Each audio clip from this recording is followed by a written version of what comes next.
Bismillahirrahmanirrahim. Assalamualaikum warahmatullahi wabarakatuh.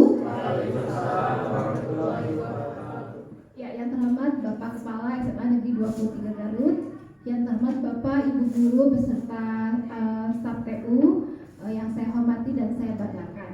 Alhamdulillahirrahmanirrahim, pada kesempatan kali ini kita diundang hadir oleh Bapak Agus Rohedi. Beliau sedang melaksanakan pendidikan guru penggerak angkatan ke-8 ya Pak ya?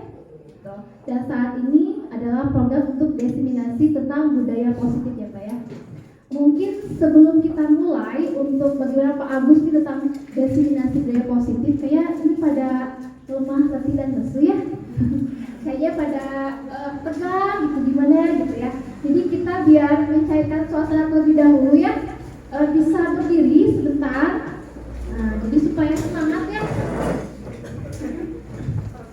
Jadi nanti kita buat tepuk semangat ya. Suara saya terdengar? Nah, jadi tepuk semangat. Semangat ya. Siap ya? Oke. 1, 2, 3. Tepuk semangat. Semangat. Oke, sudah semangat belum? Ya, oke, terima kasih. Akan duduk kembali.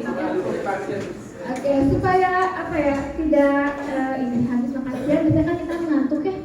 Jadi supaya kita semangat lagi, karena apa yang akan disampaikan nanti oleh Pak Agus itu luar biasa sekali buat kita, karena untuk meningkatkan bagaimana sih guru di era sekarang itu seperti apa gitu ya. Salah satunya adalah dengan budaya positif itu nanti seperti apa. Kemudian mungkin sebelum rangkaian acara dimulai, izinkan saya pantun terlebih dahulu ya, karena Pak Agus guru bahasa Indonesia. Jadi saya awali dengan pantun. Jawab cakep ya. Masa gitu ya. Pak, siang hari makan es kelapa. Rasanya enak, bikin tertawa. Kita di sini telah berjumpa untuk acara yang istimewa. Terima kasih. Ya, silakan Mbak Yana. Oke, sebelum kita lanjutkan untuk acara selanjutnya, terlebih dahulu kita berdoa bersama-sama supaya nanti acaranya bisa berlangsung dengan tertib, baik, dan sesuai dengan yang diharapkan. Saya izin memimpin doa Bapak. Silakan untuk berdoa menurut agama saya masing-masing. Berdoa dipersilakan.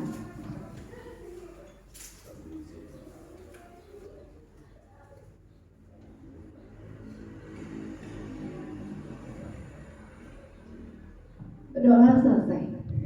Ya, selanjutnya yaitu mungkin prakata dari Bapak Kepala Sekolah selaku pembuka. Kepada Bapak Maman, saya persilakan.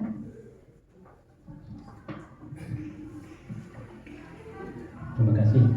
Bismillahirrahmanirrahim. Assalamualaikum warahmatullahi wabarakatuh. Alhamdulillah, pada kesempatan ini kita panjatkan puji dan syukur Allah SWT yang telah memberikan kenikmatan kepada kita sehingga di siang hari ini setelah kita tadi istirahat beberapa menit untuk sholat zuhur dan juga isoma. Sekarang kita masuk lagi, walaupun mungkin sedikit ngantuk karena sudah diisi biasanya naik ke atas ya Bapak Ibu. Tapi mohon untuk terselenggaranya program ini Bapak Ibu bisa mengikutinya dengan baik. Bapak Ibu yang saya hormati, saya sampaikan terima kasih kepada Pak Agus yang telah mengikuti program guru penggerak yang dalam hal ini sudah memasuki bulan kedua ya Pak Agus, bulan kedua. Dan hari ini Pak Agus akan menyampaikan program-program yang telah mungkin akan dilaksanakan berupa apa Pak Agus? Budaya positif.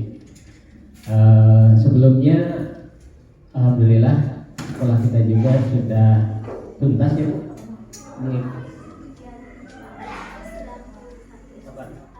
Oh hari ini sudah berjalan. Ya, kita doakan mudah-mudahan Bu Siti lulus sidangnya dengan cum laude ya, dengan sangat baik, dengan sangat baik, istimewa, sehingga akan memberikan nama baik buat sekolah. Juga bisa menerapkan ilmunya di sekolah ini yang telah didapat selama kalau angkatan awal itu 9 bulan ya, 9 bulan. Untuk yang angkatan sekarang, angkatan Pak Agus 6 bulan ya Pak Agus, bulan November selesai. Kita doakan juga mudah-mudahan Pak Agus juga dalam menyelesaikan tugas-tugasnya sebagai calon guru penggerak itu mendapat kemudahan, kemudian juga bisa lulus sebagai guru penggerak dan bisa menerapkan ilmu-ilmunya. Budaya positif yang dikembangkan di sekolah ini tentu saja berakar dari kebiasaan-kebiasaan baik yang ada di sekolah ini. Tidak akan terlepas dari kebiasaan. Tidak mungkin budaya luar yang jauh di sana dibawa ke sini tanpa bisa dilaksanakan oleh warga di sini. Oleh karena itu mohon Bapak Ibu yang hadir di sini bisa mengikutinya. Mudah-mudahan budaya-budaya baik yang akan disampaikan oleh Pak Agus ini bisa bermanfaat untuk kemajuan sekolah kita, ya, khususnya dan umumnya kemajuan bidang pendidikan. Barangkali itu saja sebagai perkataan dari saya. Saya ucapkan selamat mengikuti kegiatan ini. Ikutilah kegiatan ini dengan penuh perhatian. Demikian, assalamualaikum warahmatullahi wabarakatuh. Ya, terima kasih kepada teman-teman yang sudah selalu memotivasi kita ya, dan memberikan kesempatan pada kita untuk terus berkembang ya. Jadi untuk terus semakin maju dan terus maju supaya memajukan SMA Negeri 23 Garut ini. Nah, selanjutnya mungkin acara yang ditunggu-tunggu ya, ditunggu nggak? Kita sampaikan, kita saksikan nanti Pak Agus bagaimana menampilkan terkait dengan budaya positifnya, seperti apa dan bagaimananya. Nanti kita lihat dan nanti dari situ ada kesempatan tanya jawabnya. Pada Pak Agus saya bersilakan.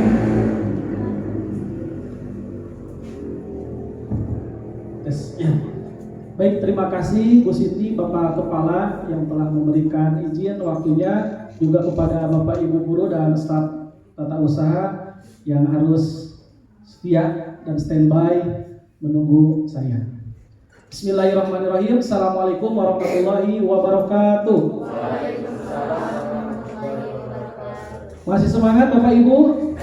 Semangat ya. Baik, tadi Ibu Siti sebagai pembawa acara atau moderator sudah membakar semangat Bapak Ibu.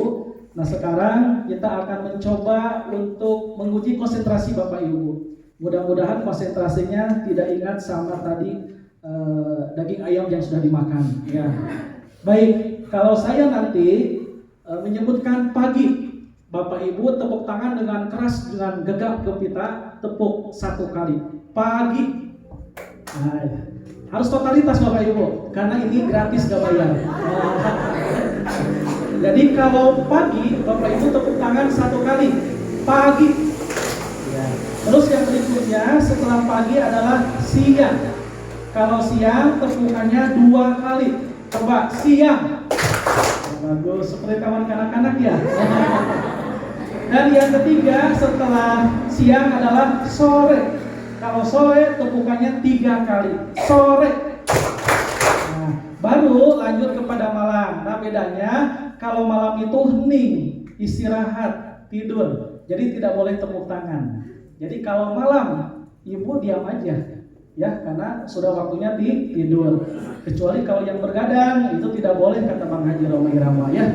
Baik, kita coba ya Bapak Ibu, coba dengan semangat dan penuh dengan sukacita. Pagi, siang, sore, pagi, siang, malam. Berarti tadi sisa makan masih tersimpan. Baik, terima kasih Bapak Ibu, tepuk tangan buat kita semua. Ya, baik Bapak Ibu, pada kesempatan ini atas izin dari Bapak Kepala Sekolah, saya akan menyampaikan diseminasi terkait budaya positif yang insya Allah pada kesempatan ini saya akan menyampaikan terkait budaya positif yang mudah-mudahan ini bermanfaat kepada kita semua. Berikutnya, Pak Adin.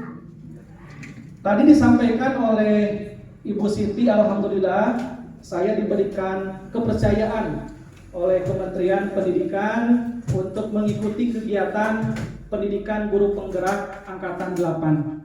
Mudah-mudahan Bapak Ibu yang belum bisa segera menyusul dan sama-sama kita berkolaborasi untuk mewujudkan sekolah penggerak yang berpihak kepada murid sesuai dengan filosofi Ki Hajar Dewantara. Perkenalkan, nama saya Agus Rohaidi. Saya adalah calon guru penggerak angkatan 8 dari SMA Negeri 23 Garut yang letaknya di Kecamatan Pakenjing, Kabupaten Garut, Provinsi Jawa Barat. Dan alhamdulillah suatu kebanggaan bagi saya bisa mewakili SMA Negeri 23 Garut di angkatan 8 ini bisa berpartisipasi menjadi bagian terpenting yaitu sebagai peserta pendidikan guru penggerak. Ada beberapa pertanyaan sebagai pemancing atau pemantik kepada Bapak Ibu berhubungan dengan siswa tentunya. Nah, di sini ada beberapa poin saya ingin minta tanggapan dari Bapak Ibu ya. Kira-kira menurut Bapak Ibu apakah hukuman dapat mendisiplinkan anak? Bagaimana? Apakah iya atau tidak? Iya.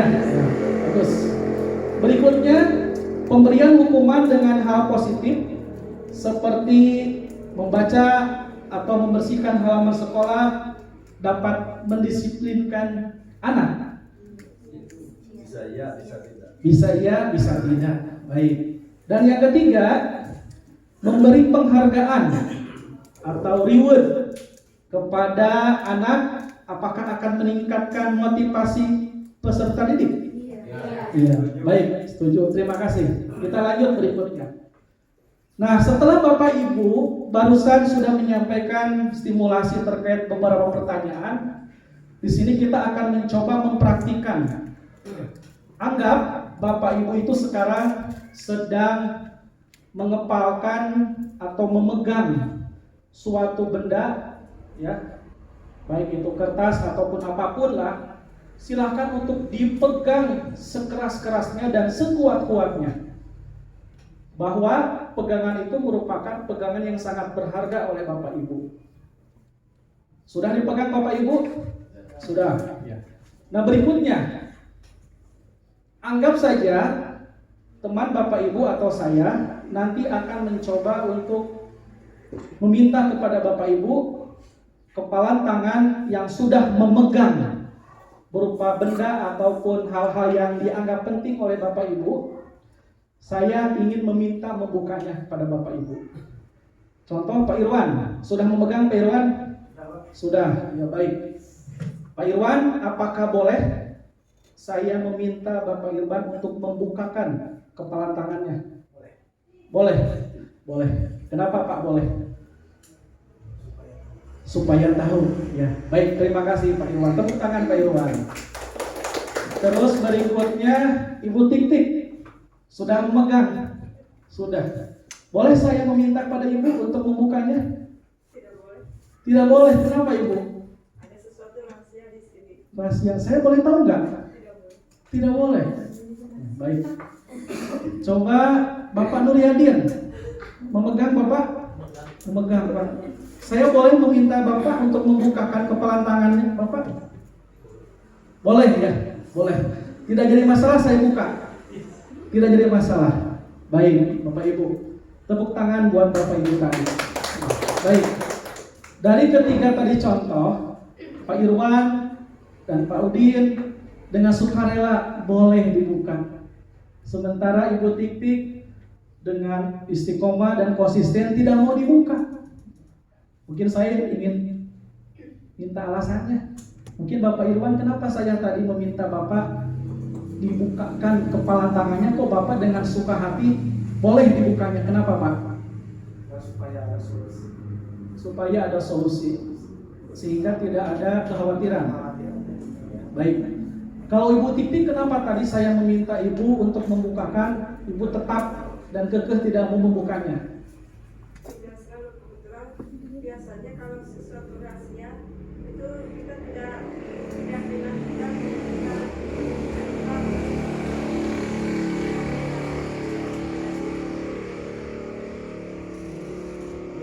Baik, terima kasih kepada Bapak Ibu. Kita lanjut. Nah, dari stimulasi ini kita bisa merubah paradigma kita. Paradigma itu artinya cara pandang. Bagaimana Bapak Ibu memperlakukan peserta didik kita. Apakah dengan tangan terbuka lebar atau sebaliknya dengan mempertahankan bahwa ini adalah hal yang sangat urgen, bahkan rahasia, dan siapapun tidak boleh tahu. Ya. Kita lihat secara teori, ada yang disebut dengan paradigma teori kontrol atau teori pilihan. Nah, di sini ada yang disebut dengan ilusi kontrol. Ilusi itu identik dengan sebuah hayalan atau cita-cita atau keinginan yang tentunya bisa terlaksana, bisa juga tidak. Nah, yang pertama adalah ilusi guru mengontrol. Jadi asumsi bahwa putih, hitam, sedih, bahagia menurut saya itu. Yang lain tidak boleh karena kekuatan paripurna milik saya. Yang berikutnya adalah ilusi bahwa kritik dan membuat orang merasa bersalah dapat menguatkan karakter. Tadi ketika siswa minta bantuan kepada kita, mohon Bapak Ibu untuk mencoba memperbaiki nilai saya, kita dengan tegas tidak boleh, karena Anda sudah lama tidak mengikuti kegiatan belajar mengajar, sehingga kita yang mempunyai kontrol yang begitu kuat. Yang berikutnya, ilusi bahwa orang dewasa memiliki hak untuk memaksa. Kita sebagai pendidik yang notabene sebagai dewasa dan murid adalah anak kita, maka sepenuhnya tanggung jawab dan keperluan mereka adalah hak otoritas saya. Jadi siswa tidak diberi kesempatan untuk berkembang, tidak diberi kesempatan untuk menyampaikan apa keluh kesahnya. Nah, nanti kita akan bisa terjawab dengan sendiri seperti apa sih alur terkait tadi simulasi mengepalkan tangan. Boleh dilanjut, Pak? Nah, di sini ada beberapa perubahan paradigma, stimulus respon, dan teori kontrol pilihan. Nah, nanti kita akan ada jawaban dari kolom yang pinggir stimulus respon. Untuk teori kontrol pilihan itu ada asumsi bahwa kita berusaha memahami pandangan orang lain tentang dunia. Jadi ada keleluasaan, ada keleluasaan.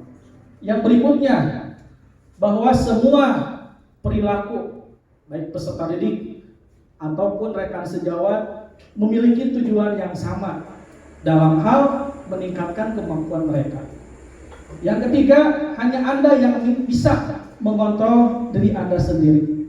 Jadi orang lain itu tidak bisa merubah diri kita sendiri kecuali dirinya sendiri. Ya, sesuai dengan mungkin dalam agama kita tidak akan bisa merubah sesuatu hal, suatu kaum apabila tidak dirubah oleh dirinya sendiri.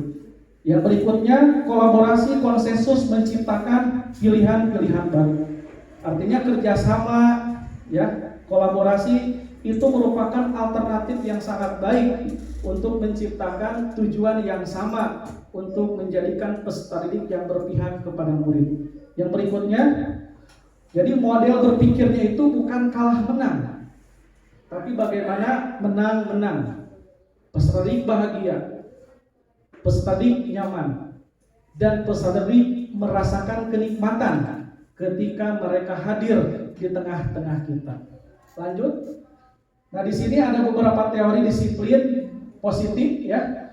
Ada yang disebut dengan teori motivasi, ada 5 posisi kontrol dan 5 kebutuhan manusia. Nah, yang pertama adalah teori motivasi. Ya. Kira-kira Bapak Ibu masuk kepada kategori mana? Ya. Yang pertama ada teori motivasi untuk menghindari hukuman. Jadi si anak ketika turun mengikuti kita karena dia takut dengan hukuman. Yang berikutnya adalah si anak mengikuti kita karena mendapatkan reward, penghargaan, baik itu imbalan berupa materi ataupun di luar materi. Yang selanjutnya untuk menghargai diri sendiri, ya. Karena saya sebagai guru, maka saya harus wibawa, menunjukkan kemampuan kita kepada peserta didik.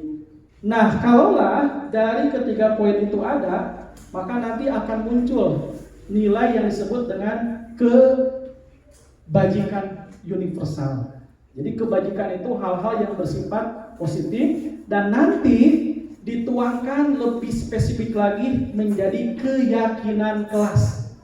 Jadi keyakinan kelas itu nanti bisa diterapkan baik itu oleh wali kelas, bahkan langsung oleh Bapak Ibu guru ketika berhadapan dengan siswa.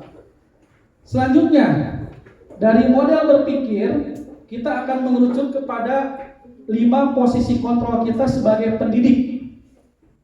Yang pertama, kita menjadi penghukum dan si anak merasa bersalah. Tentunya apa yang perilaku dia laksanakan. Yang kedua, kita posisi menjadi seorang teman. Ya.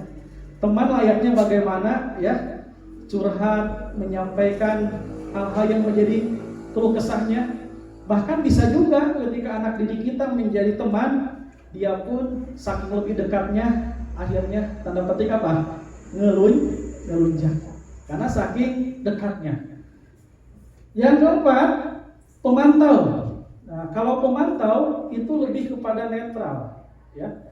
Sebagai pengawas bagaimana kalau hal-hal yang salah ya berarti disampaikan, kalau yang benar dia apresiasi. Nah, yang terakhir, yang kelima, posisi kontrol itu sebagai manajer. Jadi manajer itu bukan sebagai penghukum, bukan sebagai teman, bukan sebagai pemantau, tapi manajer yang memberikan dampak positif kepada anak. Sehingga apa yang dilakukannya itu dengan sukarela mengakui, oh iya bahwa saya itu keliru, saya itu salah, dan saya harus memperbaikinya. Nah, tentu yang diharapkan dari guru penggerak itu diantaranya kita sebagai pendidik menjadi seorang manajer ketika berhadapan dengan peserta didik. Nah, nanti ketika posisi kontrol manajer sudah kita lakukan, maka bisa kita laksanakan langkah-langkah yang disebut dengan segitiga restitusi. Nanti di slide berikutnya ada contoh segitiga restitusi yang sudah saya kerjakan selama ini di Seman 23 Garut. Nah, yang berikutnya adalah 5 kebutuhan dasar manusia. Termasuk Bapak Ibu, saya, dan anak, secara prinsipnya dia mempunyai 5 kebutuhan dasar manusia. Yang pertama adalah bertahan hidup, survive. Dia ingin mempertahankan baik itu argumentasinya, mempertahankan keegoannya, mempertahankan prinsipnya, dan segala macamnya. Dan yang kedua, penguasaan. Jadi ingin mendominasi si anak itu dalam segala hal. Ketika dia senang terhadap mata pelajaran A, maka dia pun ingin menguasai dari mata pelajaran yang lainnya. Yang ketiga, butuhnya kasih sayang dan rasa diterima. Tentu kita juga sebagai pendidik, kasih sayang, rasa diterima itu sangat dibutuhkan. Kesenangan dan kebebasan, freedom. Tentu kebebasan di sini ada aturannya, tidak dengan seleluasa kebebasan itu sendiri. Lanjut, Pak. Nah, Lalu pertanyaannya, apa yang disebut dengan makna disiplin? Apakah dengan disiplin itu anak serta-merta mengikuti apa yang kita laksanakan? Atau sebaliknya, anak merasa jengah ataupun merasa tidak nyaman dengan tanda petik kedisiplinan yang kita terapkan. Nah, ini secara teorinya menurut Plato bahwa makna asal dari kata disiplin itu dari kata konotasi dengan disiplin diri dari murid-murid. Di antaranya diibaratkan muridnya itu seorang filsafat juga, Socrates dan Plato, cenderung kepada kepatuhan, seseorang untuk mendapatkan kepatuhan, kecenderungan umum untuk menghubungkan ketidaknyamanan bukan dengan apa yang kita hargai atau pencapaian suatu tujuan. Nah, itu secara teorinya pengertian dari disiplin. Berikutnya,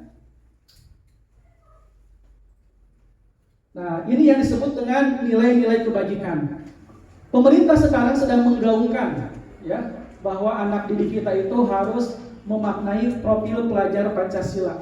Ya, ada 6 dimensi profil pelajar Pancasila yang tentu ini bisa menjadi gambaran bagi kita untuk menerapkan kepada anak didik kita. Apa saja yang termasuk ke dalam profil pelajar Pancasila itu? Yang pertama adalah beriman, bertakwa kepada Tuhan Yang Maha Esa. Di sini religiusitas spiritual peserta didik harus kita kembangkan. Jadi tidak hanya sebatas si anak pintar secara pengetahuan, tapi adab perilaku juga harus dipertahankan, yang nantinya akan berdimensi dengan Sang Pencipta. Dimensi yang kedua adalah mandiri. Jadi ada kemandirian si anak ketika ada tugas, ada pembelajaran, itu karena kesadaran dirinya sendiri. Tidak harus disuruh, tidak harus diperintah, tapi karena kesadaran sendiri. Yang ketiga adalah bernalar kritis. Nah, tentu bernalar kritis ini lebih cenderung kepada pengetahuan. Biasanya anak yang kritis tentu diimbangi dengan penguasaan keilmuan yang dia tunjani. Kadang-kadang dengan kekritisan anak kepada kita ada 2 pandangan yang mungkin oleh Bapak Ibu rasakan. Pertama, ada kebahagiaan, si anak sudah mulai berproses lebih jauh. Atau sebaliknya, kita malah apatis, saking kritisnya sehingga kita merasa disamperin oleh debt collector, ya, karena anak terus mengikuti apa yang menjadi kehendaknya.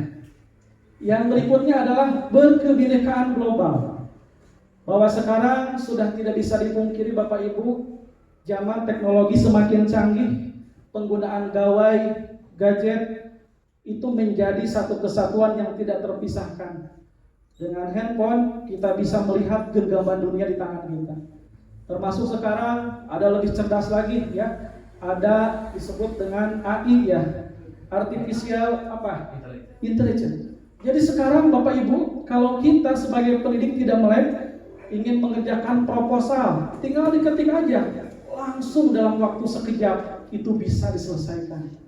Kalaulah kita ketinggalan oleh peserta didik sekian per detik saja, maka tentu tidak akan ada jadi guru. Tetapi lagi-lagi di sini bahwa peserta didik tidak hanya mampu dalam pengetahuan, tapi yang paling utama kita sebagai pendidik adalah berpihak kepada murid dengan mencantumkan adab dan perilaku. Nah, tentu ini tantangan bagi kita untuk terus meningkatkan kompetensi kita sebagai pendidik supaya selangkah lebih maju dengan peserta didik kita yang memang menguasai digitalisasi. Gotong royong. Sekarang tidak zamannya lagi individualis. Tidak ada Superman, ya. Tidak ada Superboy, yang ada super team, ya. Jadi kolaborasi ini sangat penting. Saya berada di sini tentu tidak hebat ketika tidak dibantu oleh Bapak Ibu semua. Dan kita pun menjadikan peserta didik yang kualitas tentu ada ikut andil dari rekan-rekan kita. Nah, si anak kita ajarkan bahwa dia hidup itu bermasyarakat sosial. sesuai dengan prinsip Aristoteles bahwa manusia adalah John Politikon, artinya makhluk sosial yang ketergantungan antara satu yang lainnya. Berikutnya adalah kreatif. Kreatif identik dengan menciptakan sesuatu hal yang baru. Kita juga menyadari bahwa manusia mempunyai kemajemukan dalam berpikir, kecerdasan multiple intelligence. Kalau Bapak Ibu mungkin pernah baca dari buku psikolog dari Baby the Potter, bahwa ada beberapa kecerdasan multiple. Mungkin nanti guru BPBK lebih paham lah. Si anak itu lebih cenderung kepada logis matematis. Artinya dalam hitungan eksak dia begitu luar biasa. Berikutnya ada kecerdasan linguistik, yaitu kecerdasan dalam hal bahasa. Ketika dia disuruh tampil untuk berpidato, dia tampil. Tapi ketika disuruh menghitung, dia diam 1000 bahasa. Karena di situ kemampuannya. Berikutnya juga ada kecerdasan musikal. Jadi si anak itu senang ketika belajar mata pelajaran A tidak nyaman, tetapi ketika dia disuruh main alat musik, terus menggunakan drum, nyanyi, dia enjoy. Ya. Selanjutnya adalah kecerdasan spasial. Dia suka terhadap gambar-gambar, melukis seperti lagunya Budi Doremi, melukis senja, ya. Senja aja dilukis, apalagi kamu ya. Nah, itu merupakan suatu kebanggaan. Boleh tepuk tangan Bapak Ibu. Nah, selanjutnya ada kecerdasan kinestetik. Kinestetik itu adalah kecerdasan dalam hal gerak. Seorang Ronaldo, dia dihitung bayarannya per sekian menit.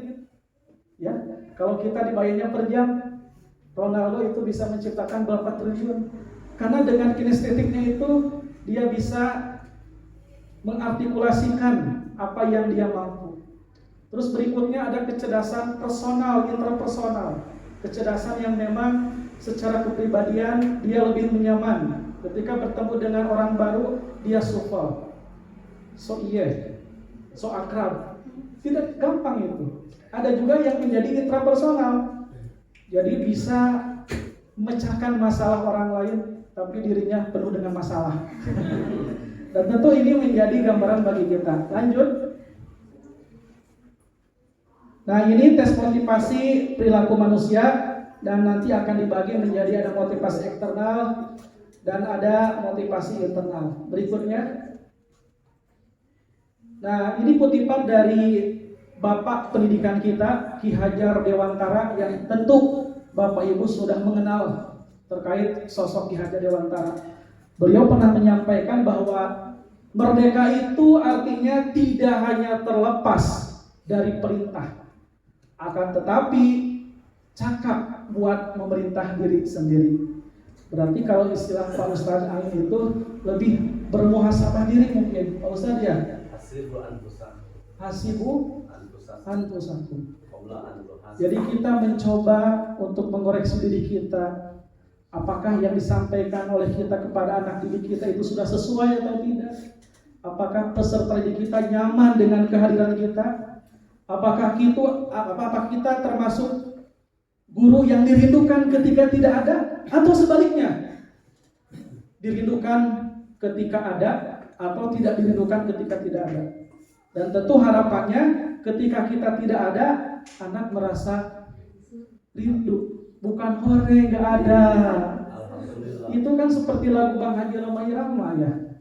Kalau sudah tiada baru terasa dan sebagainya. Jadi kita itu harus menjadi sosok yang dirindukan, Bapak Ibu. Tentu saya juga masih bercermin apakah saya dirindukan oleh istri saya, apa dirindukan oleh murid saya. Tentu harapannya dirindukan. Kita sama-sama Bapak Ibu dalam rangka mencapai kerinduan itu. Berikutnya Pak. Nah, dihukum. Tadi apakah dihukum atau penghargaan itu menjadi efek jerak kepada peserta didik atau menjadi efek jerak kepada murid? Tentu ada beberapa langkah. Bisa berupa jangka panjang, pendek, terus penghargaan itu akan mengurangi ketepatan, bisa juga penghargaan itu tidak efektif, saking anak terus diberikan reward, artinya dia mau mengerjakan sesuatu kalau ada imbalan. Seperti anak kita, adek silakan sholat, gope dulu. Jadi kalau tidak ada gope tidak mau sholat. Anak-anak silakan kerjakan, nanti nilai kalian bagus. Pas suatu waktu si anak, saya itu bekerja keras, tugas dikerjakan, nilai saya jelek. Si ibu itu omong doang. Aku tertipu oleh ibu. Akhirnya timbul dendam mereka. Dari awal disampaikan kalau saya aktif dapat nilai bagus, tapi kenyataannya tidak, timbul kecewa si anak. Betul Bapak Ibu tidak? Nah, itu ya. Selanjutnya adalah penghukum, penghargaan itu akan merusak hubungan. Tadi kan disampaikan niat kita itu baik supaya si anak mau melakukan apa yang kita kerjakan, tetapi kita lupa akan menerapkan itu sehingga terbersitlah dalam benak anak bahwa si ibu itu, si bapak itu bohong. Nyatanya nilai saya jelek karena mungkin jarang hadir ya. Itu beda urusan ya. Lanjut, dihukum oleh penghargaan akan menurunkan kualitas, penghargaan akan mematikan kreativitas, dan penghargaan akan mengurangi motivasi dalam dirinya. Nah, kita sama-sama untuk menggali motivasi si anak itu bukan karena imbalan ataupun bukan karena hukuman. Nah, beberapa program kebajikan ya yang sifatnya menjadi keyakinan kelas nanti itu bisa dilakukan juga oleh kita dengan cara khusus pribadi, bisa juga bergantian. Mungkin tidak tidak sulit lah ketika nanti anak menyampaikan pendapat, kita berikan penghargaan, tepuk tangan anak-anak buat si A, si B menyampaikan tepuk tangan. Itu mungkin tidak seberapa ya Bapak Ibu, apresiasi hanya tepuk tangan saja, sehingga tidak ada anak yang tanda petik dispesialkan ya. Dan dia mah anak emas terus, si Bapak Ibu itu terus merapat ke si anak itu. Tentu dari sekian 36 siswa itu mereka pun sama, ingin diperlakukan sama. Jadi kita juga dituntut menjadi orang tua dan menjadi guru yang bijak untuk semuanya, konsisten. Nah, di sini ada beberapa contoh pengakuan, ya, apresiasi yang memang tanpa disadari oleh kita. Apakah itu termasuk kategori apa? Yang pertama adalah ketika Bapak Ibu menyampaikan, kemarin saya perhatikan kamu tidur ya. Kemarin saya perhatikan Anda tidak mengerjakan tugasnya. Nah, itu merupakan nilai kebajikan apa? Rasa empati. Kemarin Bapak melihat pakaian Anda kok lusuh. Kemarin Bapak melihat Anda kok loyo. Itu merupakan bentuk empati kita. Empati itu menghadirkan rasa senang kita, rasa bahagia kita, rasa sedih kita melebur dengan anak. Itulah yang disebut dengan empati. Nah, nanti dalam situasi ini murid akan merasakan tertolong, ya, bisa dengan temannya, ya, bisa juga dengan kita sebagai pendidik. Berikutnya ada kata saya menghargai atas kerja kerasmu telah mengerjakan tugas, meskipun mungkin secara penugasannya tidak maksimal. Tapi ketika kita memunculkan saya menghargai, itu adalah salah satu bentuk kepedulian kita terhadap anak. Kemarin kita disibukkan dengan remedial anak-anak ya Bapak Ibu ya.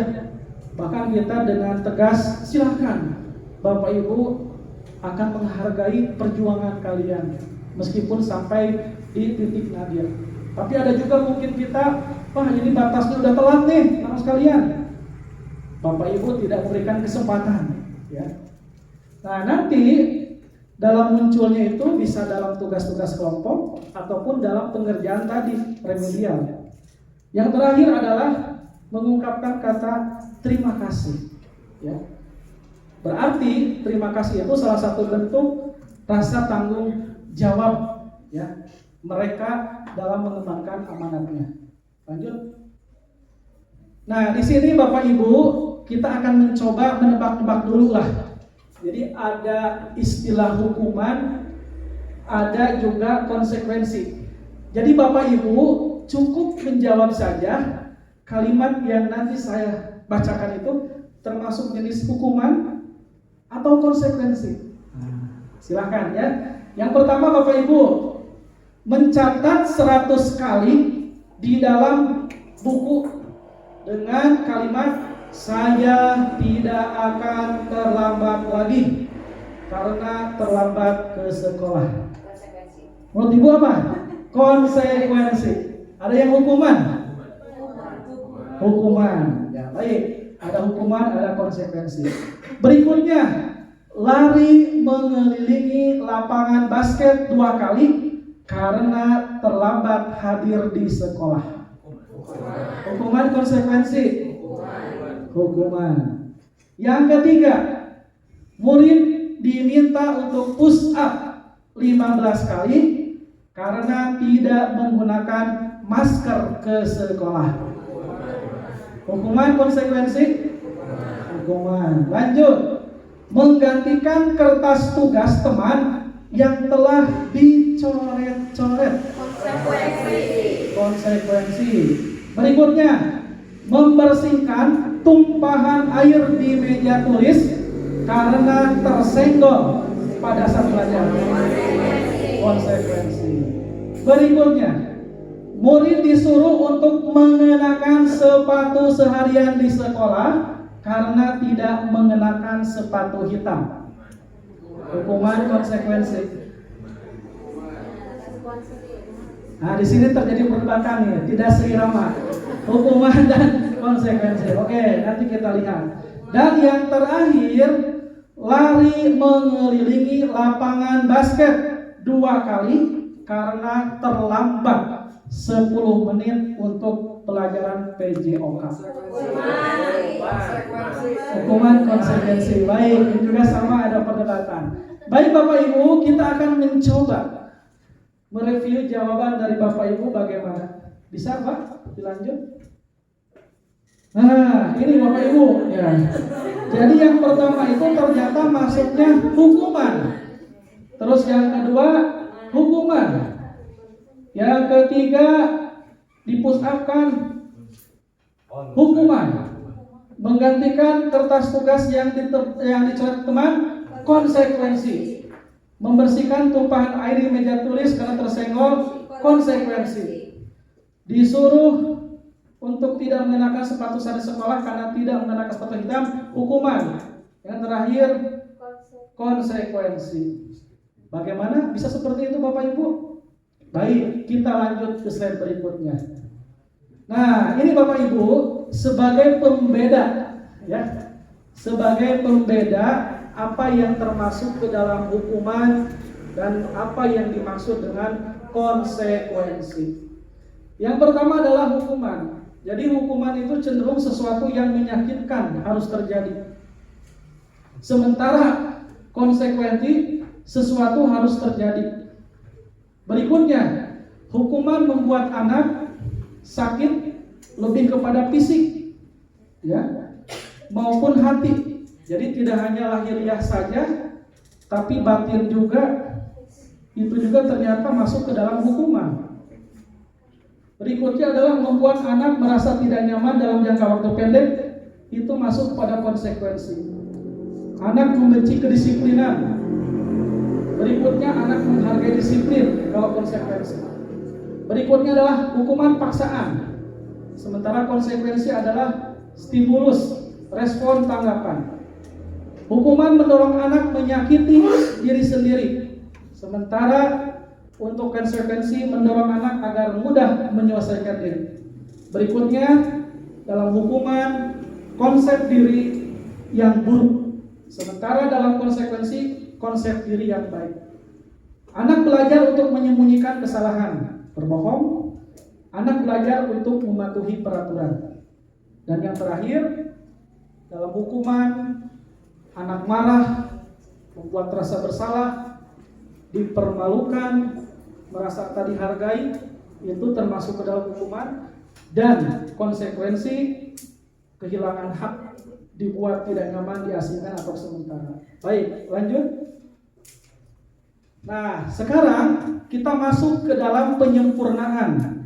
Apakah kita melaksanakan hukuman atau konsekuensi atau ada opsi lain selain dari kedua unsur tadi? Baik, di sini ada yang disebut dengan konsep restitusi. Apa yang disebut dengan restitusi? Nah, bisa Bapak Ibu lihat bahwa restitusi itu merupakan proses menciptakan kondisi bagi murid untuk memperbaiki kesalahan mereka sehingga mereka bisa kembali pada kelompok mereka dengan karakter yang lebih kuat. Dan restitusi juga merupakan kolaboratif. Jadi secara kesimpulannya dalam restitusi atas kesadaran diri sendiri bahwa dia melakukan kesalahan. Artinya dengan menyadari diri tanpa ada hukuman ataupun ada konsekuensi, tetapi dengan kesadarannya diri sendiri. Lanjut. Nah, di sini Bapak Ibu ada beberapa identitas untuk menentukan hukuman, ada konsekuensi dan restitusi.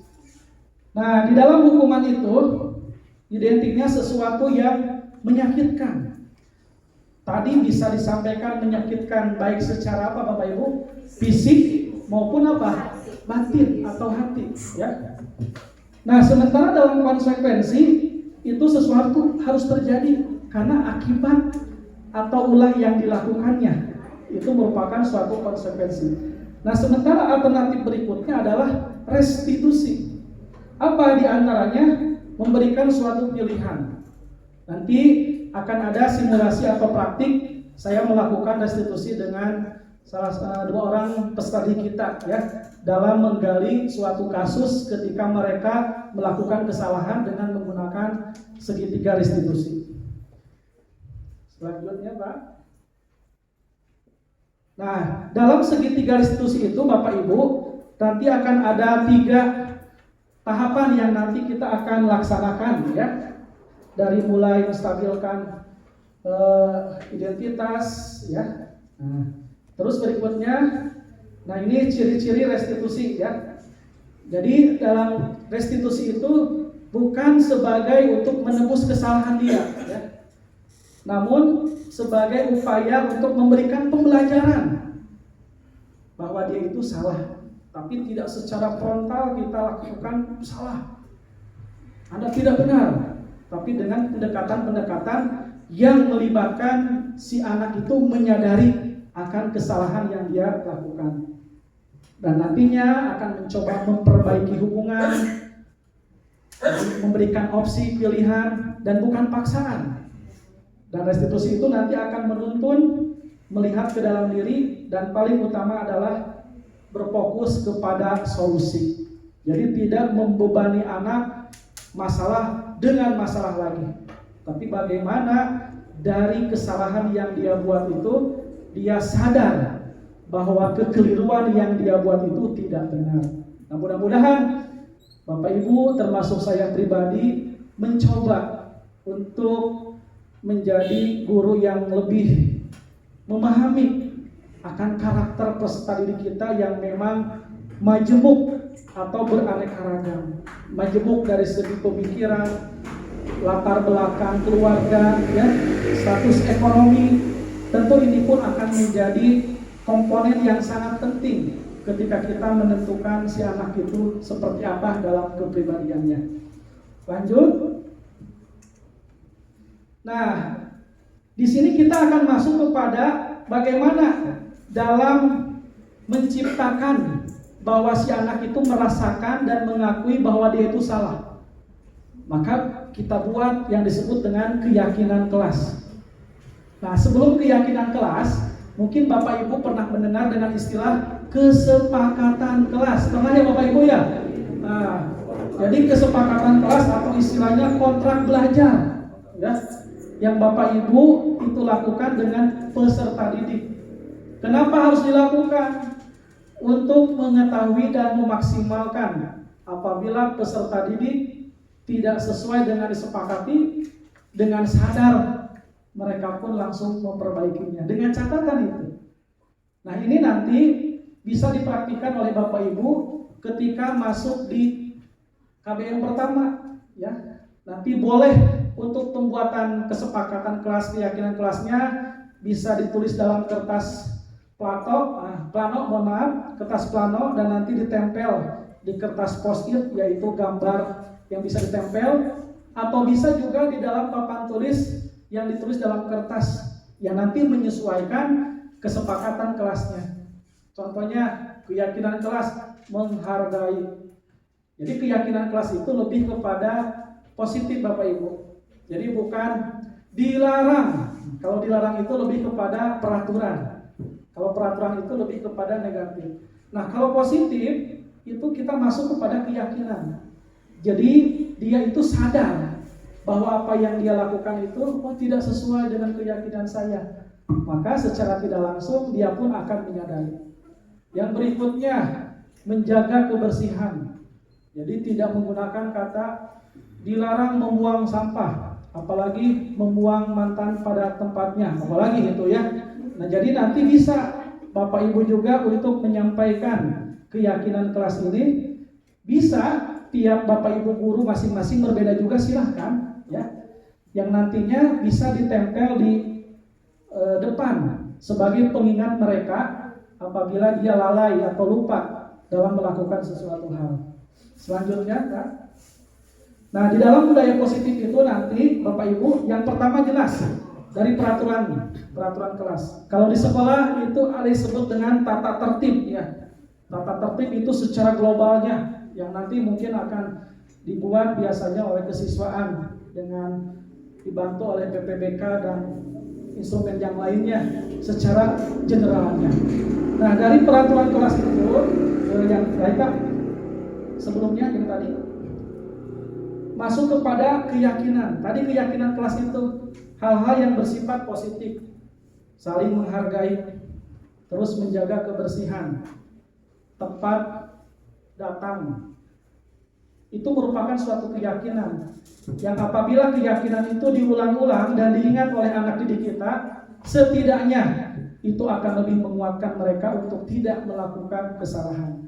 Dan lanjut ke tahapan berikutnya, setelah keyakinan kelas kita terbina, maka akan masuk kepada lingkungan. Minimal satu kelas itu sudah mulai satu frekuensi, sudah punya keyakinan kelas yang memang sudah disepakati bersama, sehingga sebetulnya tidak ada harus lagi pemanggilan di atas materai seharusnya ya. Kalau sudah berlaku seperti ini ya, kita sama-sama lah untuk upaya dan ikhtiar menciptakan itu. Dan yang paling terakhirnya setelah terlaksana akan menjadikan budaya positif yang tidak hanya untuk peserta didik saja, tetapi nanti akan general oleh warga sekolah. Bagi kita sebagai pendidik, juga Bapak Ibu tenaga kependidikan, dan bahkan sebagai warga masyarakat, orang tua pun nanti akan terlibat. Lanjut Pak. Nah, di sini tadi saya sampaikan, jadi ada kesepakatan kelas, ada keyakinan kelas ya. Jadi kalau tadi kesepakatan itu lebih kepada larangan ya. Nah, sementara kalau keyakinan itu lebih bersifat kepada dampak positif kita ya. Nah, di sini ada dua ya, ada menjaga kebersihan, terus saling menyayangi, dan murid semangat untuk belajar. Nah, itu bisa ditanamkan oleh kita kepada anak didik kita nanti untuk menciptakan keyakinan kelas itu. Lanjut Pak. Nah, ini merupakan kegiatan pendalaman keyakinan kelas, nanti bisa digunakan sebagai format bentuk diterima dan tidak diterimanya. Nanti ketika Bapak Ibu sudah membuat keyakinan kelas, maka nanti akan kita ketahui apakah keyakinan kelas itu berupa terlihat, terdengar, atau berperilaku. Contoh kalau membaca Al-Quran, kira-kira itu masuknya terlihat, terdengar, atau berperilaku. Keyakinan kelas membaca Al-Quran atau tadarus, berperilaku ya. Apakah dengan membaca Al-Quran si anak langsung menjadi anak yang berperilaku baik? Bisa iya, bisa tidak juga ya. Terdengar jelas kalau dibacakannya secara bersama-sama ya, Bapak Ibu. Terlihat kalau membawa Al-Quran. Tapi tidak membawa pun sekarang kan canggih ya. Ada apa? Ada handphone di aplikasinya.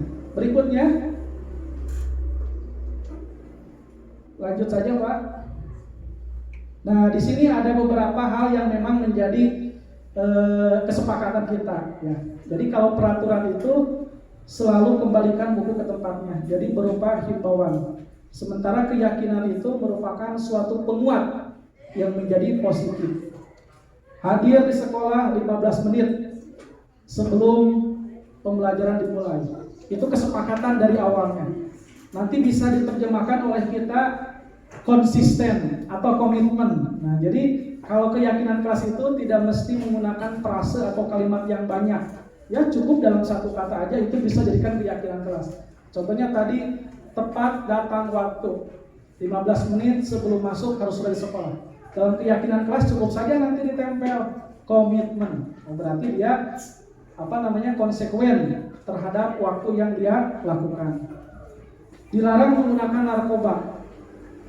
Kalau keyakinannya apa kira-kira yang cocoknya? Narkoba itu nanti berdampak kepada apa? Kesehatan. Berarti tinggal tulis saja kesehatan. Berarti secara otomatis ketika narkoba atau rokok secara tidak langsung dia sudah memperhatikan dirinya dalam hal kesehatan. Berikutnya ada jangan berlari di kelas atau koridor. Kesepakatan. Kalau jadi keyakinan jadi apa kira-kira kalau kita ringkas? Jadi si anak itu berlari di kelas atau koridor.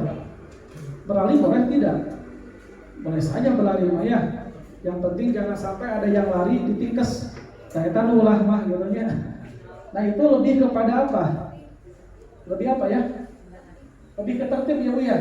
Jadi supaya tidak mengganggu suasana belajar yang ada di luar. Lanjut Pak. Nah, ya. Tadi disampaikan oleh saya, ya, tanggung jawab. Tadi ketertiban juga bisa, keselamatan, ya. Nah, ini Bapak Ibu, salah satu contoh yang sudah saya lakukan dalam menerapkan keyakinan kelas dengan peserta didik.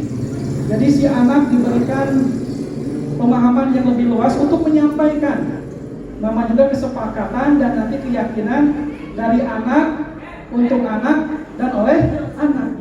Jadi kita mencoba untuk menampung, ya, menerima apa aspirasi mereka.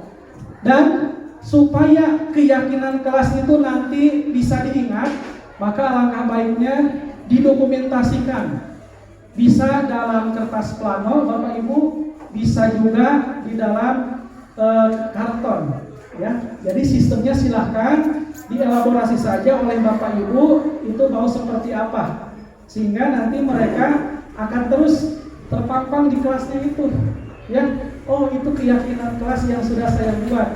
Jadi Bapak Ibu tinggal mengingatkan saja. Selanjutnya, tadi sudah disampaikan bahwa kebutuhan dasar manusia itu diantaranya ada 5, ya. Ada kasih sayang, penguasaan, kesenangan, kebebasan. Itu merupakan ciri dasar dari kebutuhan manusia. Nah, di sini Bapak Ibu, apakah Bapak Ibu selama ini menjadi posisi sebagai apa? Ada yang disebut dengan 5 kontrol. 5 posisi kontrol kita sebagai guru kira-kira masuk ke kategori apa? Yang pertama, posisi kontrol itu yang pertama adalah posisi penghukum. Jadi kalau penghukum itu secara identitasnya itu lebih kepada menghardik, menunjuk-nunjuk, menyakiti, menyindir, dan membuat si anak itu merasa bersalah. Contoh, berceramah dan mengatakan seharusnya ibu kecewa kamu tidak melakukan, ibu kecewa kamu tadi tidak hadir pelajaran Bapak, dan ibu kecewa kamu tidak mengikuti apa yang ibu lakukan. Nah, jadi itu masuk kepada posisi kita sebagai penghukum. Di antaranya menciptakan si anak merasa bersalah, pembuat bersalah. Berikutnya adalah penghukum. Guru berkata, kalau kamu tidak melakukannya, awas ya. Nah, berupa apa itu namanya? Ancaman ya. Awas ya. Kalau kamu tidak nurut sama ibu, awas ya. Kalau kamu tidak baik, nilainya akan ibu bapak kurangi. Jadi membuat sesuatu hal itu merasa bersalah. Berikutnya adalah murid meletakkan guru di luar dunia berkualitas. Jadi mengikuti apa yang dilakukan, tetapi dalam hatinya dongkol dan menggerutu. Ya. Nah selanjutnya ada posisi sebagai teman. Nah kalau teman itu biasanya kita dekat dengan anak, bahkan dari segi kepribadiannya pun kita hadir bersama mereka. Ya. Contohnya seperti ayolah lakukan demi ibu. Nanti ibu dimarahi oleh bapak kepala sekolah. Ayolah bantu ibu kerjakan tugas ya. Nanti ibu kena teguran. Jadi seolah-olah apa? Merayu ya, kepada anak itu dengan bujukan, dengan rayuan supaya mereka mengikuti kita. Nah itu merupakan posisi sebagai teman. Nah berikutnya adalah sebagai pemantau. Nah kalau sebagai pemantau itu dia lebih cenderung kepada mengawasi secara netral, ya, secara netral. Di antaranya apa peraturan yang sudah kamu langgar atau kesalahan apa yang sudah kamu langgar. Jadi mencoba untuk menganalisa, mencoba untuk mengidentifikasi masalah-masalahnya dan terus dikemukakan kepada si anak itu. Dan berikutnya adalah murid meletakkan guru peraturan dan hukuman di dunia berkualitas. Nah itu karena tujuannya adalah netral, jadi si guru yang bertindak sebagai pemantau mencoba untuk menengahi. Dan yang terakhir adalah posisi kontrol sebagai manajer. Nah kalau segi manajer ini tadi seperti yang sudah saya sampaikan, itu nanti kita akan berpola kepada segitiga restitusi. Artinya mencoba untuk memperbaiki kesalahan si anak dengan dirinya sendiri, dan dia tahu dan sadar diri bahwa dia itu sudah melakukan kesalahan. Tetapi kita sebagai guru yang bertindak sebagai manajer hanya menyampaikan hal yang menjadi positif mereka, supaya mereka ketika mengulangi kembali diingatkan keyakinan kelas apa yang sudah kamu langgar, keyakinan kelas apa yang sudah kamu laksanakan. Nanti si anak menyampaikan, oh saya salah bu, saya salah pak. Jadi tahu diri ya. Dan nantinya dia akan mencoba untuk mengevaluasi dirinya, dan pada akhirnya akan mencoba memperbaiki dirinya dan menjadi murid yang kita idam-idamkan. Selanjutnya Pak, nah ini merupakan pernyataan-pernyataan yang menjadi masuk kategori. Nah yang pertama dengan pernyataan saya kecewa sekali dengan kamu. Nah itu masuk terhadap kategori posisi apa Bapak Ibu? Membuat orang merasa bersalah. Yang kedua, kamu tidak pernah benar melakukannya. Itu masuk kepada posisi penghukum. Yang selanjutnya, ayolah lakukan demi ibu bapak. Itu bertindak sebagai teman. Selanjutnya apakah kamu mau mendapatkan stiker bintang hari ini? Itu masuk kepada pemantau. Jadi memberikan apresiasi. Dan bagaimana kamu bisa menyelesaikan masalah ini? Lebih kepada tawaran solusi. Nah itu masuk ke dalam posisi kontrol manager. Dan yang terakhir, kamu selalu yang paling terakhir. Maka itu merupakan kalimat sebagai posisi kontrol penghukum. Lanjut Pak. Berikutnya, nah ini yang disebut dengan Bapak Ibu segitiga restitusi itu. Dan nanti saya akan akan memutarkan contoh video ya dalam menangani masalah berdasarkan segitiga restitusi. Nah di antaranya ada 3 tahapan bagi kita untuk menyelesaikan suatu masalah atau kasus menggunakan metode segitiga restitusi. Dan yang pertama adalah dengan cara menstabilkan identitas. Jadi dalam menstabilkan identitas itu, Bapak Ibu mencoba menggali untuk mengetahui apa saja yang menjadi kesalahannya, apa saja yang menjadi kekeliruannya, dan masuk kepada tingkatan validasi kebutuhan, ditanya terkait keyakinan-keyakinan apa ya yang sudah dikerjakan, dan yang terakhir adalah menanyakan keyakinan berupa solusi. Harus bagaimana dong supaya kamu tidak melakukan lagi seperti itu. Dilanjutkan saja Pak. Lanjut lagi. Nah ini Bapak Ibu, mohon izin ada Bapak Ibu yang saya foto pada waktu itu. Pada waktu itu kami pernah menyelesaikan permasalahan mungkin dengan guru BPBK ya. Di sini ada juga wali kelas, ada guru mata pelajaran ya, untuk melaksanakan suatu permasalahan kasus anak ya. Ada 2 kasus pada waktu itu yang pernah kami lakukan dengan Bu Ane dan Pak Yuda, juga dengan wali kelas, mencoba untuk melerai dalam apa? Mencoba mengidentifikasi apa saja yang menjadi keyakinan kelas yang telah dilanggar oleh si anak didik itu. Tentu kita tidak sepihak langsung memutus bahwa anak itu salah, anak itu tidak benar.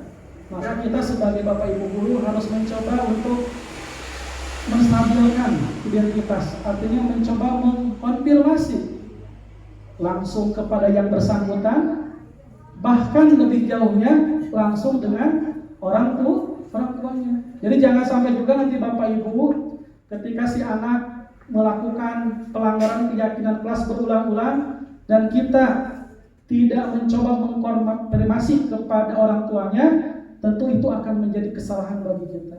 Dan pada akhirnya jadi bumerang. Orang tua itu akan mencoba untuk melawan kepada kita. Kok saya baru tahu sekarang? Kenapa kok gak dipanggil? Nah tentu tadi kata Bapak Kepala, dan kami juga nanti mungkin mohon bantuan dengan Pak Yuda, Bu Ane, dengan Bapak Ibu yang lain. Jadi dalam rangka menerapkan segitiga restitusi itu akan menyampaikan berupa poin-poin ya Pak ya, artinya keyakinan kelas apa yang mereka langgar, sehingga dia tahu, oh contohnya tidak mengikuti upacara, poin 5 contohnya. Jadi sehingga nanti si anak itu sudah mempunyai draft berupa keyakinan kelas apa yang mereka tidak lakukan, sehingga kita sebagai Bapak Ibu guru tinggal menyampaikan saja kepada anak didiknya. Dan ketika si anak memang sudah tidak bisa diberikan semacam kesempatan lagi, tentu itu ada kesempatan yang berikutnya ya. Lanjut Pak. Nah ini Bapak Ibu, saya mencoba mensimulasikan melaksanakan segitiga restitusi dengan 2 peserta didik. Yang pertama kasusnya itu si anak tidak mengerjakan tugas, dan yang kedua si anak tidak mengikuti kegiatan eskul wajib yang sudah dilaksanakan oleh pihak sekolah. Mohon izin mungkin Bapak Ibu untuk menyimaknya nanti berupa praktik yang sudah saya lakukan bersama peserta didik. Silakan.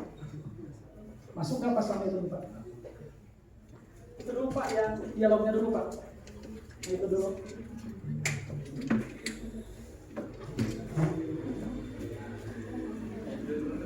Kalau tidak masuk ke videonya aja.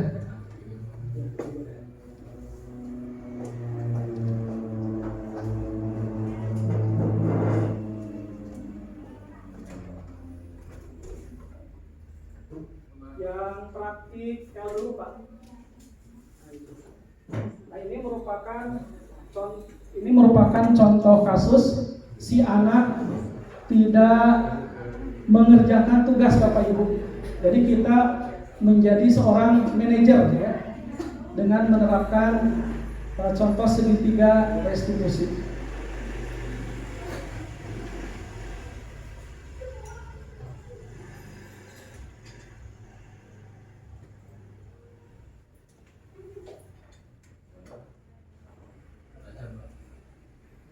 Tenang Bapak Ibu.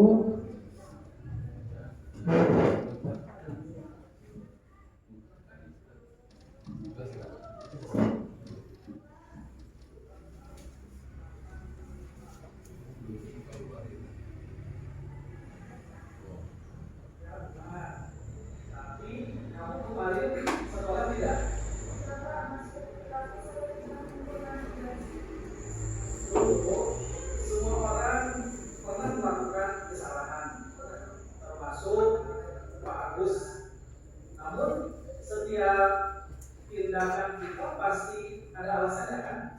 Nah, kira-kira mengapa kamu tidak mengumpulkan tugas? Saya capek dan ngantuk Pak, soalnya malamnya saya selalu cocok dan ijek sampai jam 1 dini hari. Akhirnya saat belajar saya ngantuk. Tapi kamu masih tahu kan keyakinan kelas kita? Kalau kamu masih ingat, kira-kira yang kamu lakukan itu apakah sudah sesuai dengan keyakinan kelas kita? Keyakinan kelas kita? Selalu bertanggung jawab Pak. Nah, ternyata kamu tahu. Lalu apakah kamu punya solusi untuk masalah ini? Ya Pak, pertama saya minta maaf karena tidak mengumpulkan tugas.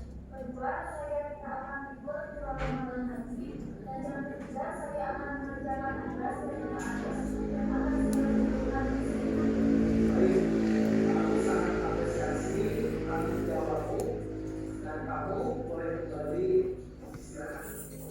Terima kasih Pak Agus. Silakan. Yang kedua Pak, pernyataan si anak yang tanggapan L Pak. Jadi bagaimana ketika dia sudah dilakukan penanganan sebagai sekretaris? Saya Lurianti dari kelas 9 IPA 2 SMA N23 Garut. Saya setuju karena jika anak langsung diberikan hukuman, anak akan merasa tertekan dan tidak mau sekolah. Dengan cara ini, kita diberikan kesempatan untuk memperbaiki kesalahan yang kita buat sendiri. Berikutnya Pak, kasus yang kedua, si anak tidak mengikuti kegiatan ekstrakurikuler wajib pramuka. Kemarin kamu tidak ikut sekolah ya? Ya Pak, maaf soalnya saya buru pulang karena berada saya pergi ke Bandung. Wah, pasti itu sangat menyenangkan ya. Pak Agus juga memaklumi, Pak Agus juga pernah bimbing. Namun, apakah yang kamu lakukan sudah sesuai aturan sekolah? Tidak Pak, soalnya saya tidak ikut. Pastikan dengan keyakinan sekolah, kira-kira apa keyakinan yang perlu kamu terapkan? Mengikuti kegiatan sekolah. Nah, selanjutnya kira-kira yang bisa kamu lakukan agar kamu bisa menerapkan apa yang sudah kamu lakukan. Saya bisa minta maaf kepada pimpinan pramuka.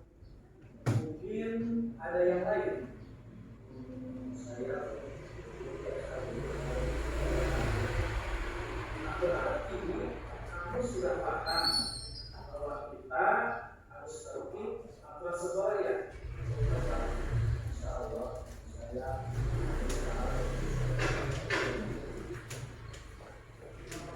Dan yang terakhir, tanggapan si anak ya, ketika setelah dilaksanakannya segitiga restitusi. Assalamualaikum warahmatullahi wabarakatuh. Saya Rehan, siswa SMA Negeri 23 Garut. Saya setuju kalau diberikan hukuman langsung bisa membuat siswa trauma dan malu. Dengan cara ini kita bisa memperbaiki kesalahan dan tidak mengulangi kesalahan yang sama. Ya, baik Bapak Ibu, itu merupakan contoh kasus dalam menangani anak menggunakan metode segitiga restitusi. Nah, tentu ini juga bisa nanti kita aplikasikan, kita coba apakah segitiga restitusi itu bisa kita jalankan. Tentu dengan kerja keras dan kerjasama, insya Allah bisa kita laksanakan. Berikutnya Pak, yang terakhir yang paling utama terus Pak. Sebelum itu Pak, terakhir.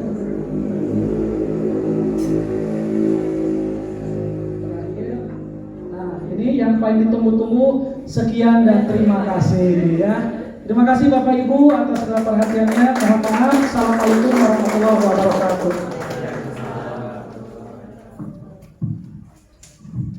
Ya, luar biasa sekali apa yang disampaikan oleh Pak Agus terkait dengan budaya positif. Memang tugas kita sebagai guru di era sekarang ini ya. Dan tadi apa aja sih kita siapkan di awal tahun sudah sampai juga oleh Pak Agus ya. Salah satunya dengan membuat komitmen kelas atau membuat keyakinan kelas masing-masing seperti apa. Untuk sesi berikutnya yang masih penasaran, yang masih ada pertanyaan, kebingungan, gitu ya, jangan sampai keluar masih bingung gitu ya. Jadi kita selesaikan di sini sekarang juga ya Pak Gus ya. Oke. Silakan saya buka sesi tanya jawab untuk 2 orang penanya dulu. Dipersilakan. Atau boleh membuat apa ya, bukan pertanyaan, mungkin ada tanggapan atau apresiasi atau bagaimana, dipersilakan.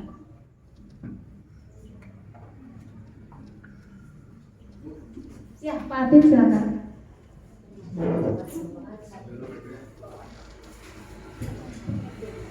Bismillahirrahmanirrahim. Assalamualaikum warahmatullahi wabarakatuh. Mungkin izin tadi di bagian materi yang lebih ke restitusi ya Pak. Lebih tertarik justru dengan adanya pembekalan karena memang beberapa waktu kebelakang dengan adanya kenaikan kelas pastinya ada siswa yang memang tadinya nilainya seperti apa, kasusnya kenapa, yaitu kan lebih ke bagaimana mengarahkan kembali anak-anak agar kembali kepada kelompok belajarnya lebih dipertegas dan lebih diperbaiki lagi, justru malah bukan dihukum secara apa ya istilahnya intinya dengan hal yang tadi saya sangat tertarik dan lebih sepakat dan lebih diterapkan mungkin di kita di SMA Negeri 3 Garut, bahwa tidak hanya memponis, tidak hanya menjudge bahwa anak ini akan seperti ini, anak ini memang nakal makanya nilainya tidak saya kasih, atau bahkan ya banyak hal gitu ya.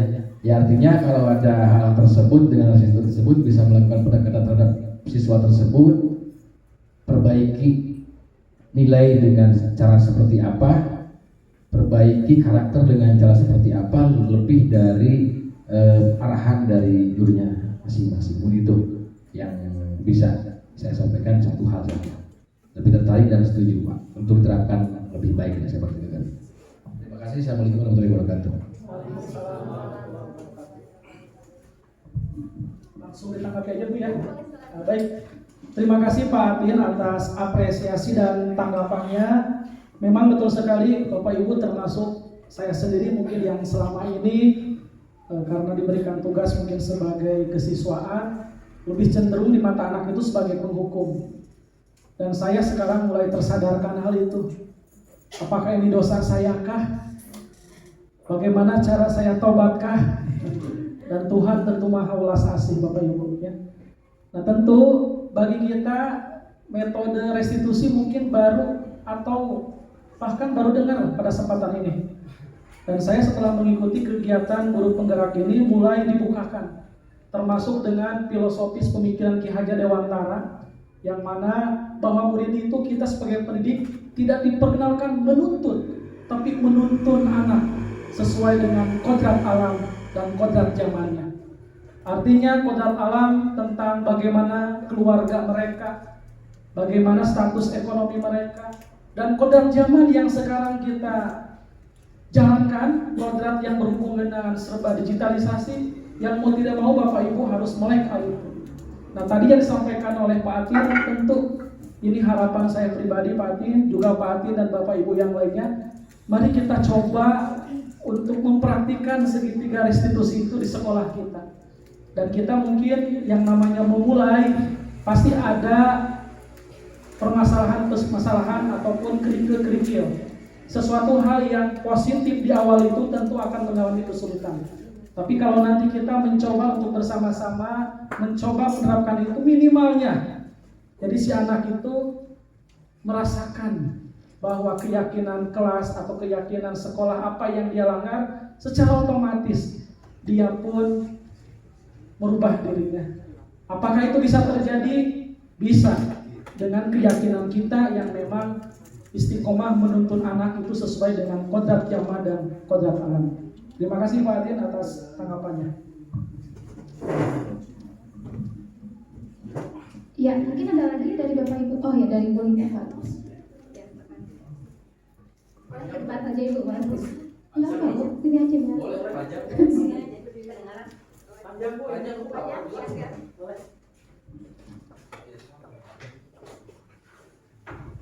Terima kasih atas waktunya Bu Siti. Baik, Assalamualaikum semua. Menyimak paparan Pak Agus tadi, saya sangat tertarik. Ini berdasarkan pengalaman saya menjadi wali kelas dengan siswa yang sama selama 3 tahun bertugas. Seperti itu saya sangat tertarik. Bagaimana jika misalnya tadi kesepakatan keyakinan kelas itu sesuatu hal yang perlu kita terapkan di sini, dan itu program Pak Agus dari jalan akhir sebagai guru saya GP dan ini ada masuk seperti ini, saya setuju sekali ini terapkan di sini. Dan ini saya berpikir tadi Pak Agus perlu membimbing para wali kelas gitu ya, secara khusus mengenai hal ini agar wali kelas lebih paham gitu, lebih paham hal yang tadi gitu. Dan saya pikir ini berkaitan juga dengan tadi program Bapak Kepala yang mengatakan bahwa akan diadakan pertemuan para wali kelas. Nah, saya melihat ada hubungannya gitu. Nah, jadi saya meminta pada Pak Agus, tolong kami para wali kelas, saya khususnya saya tertarik nih, berilah pemahaman yang lebih jelas, seperti jangan sampai tadi Pak mengatakan bahwa kita sehingga nggak perlu menggunakan materai panggilan berulang-ulang, tanda tangan dan sebagainya, ya. Jika mungkin dengan mencoba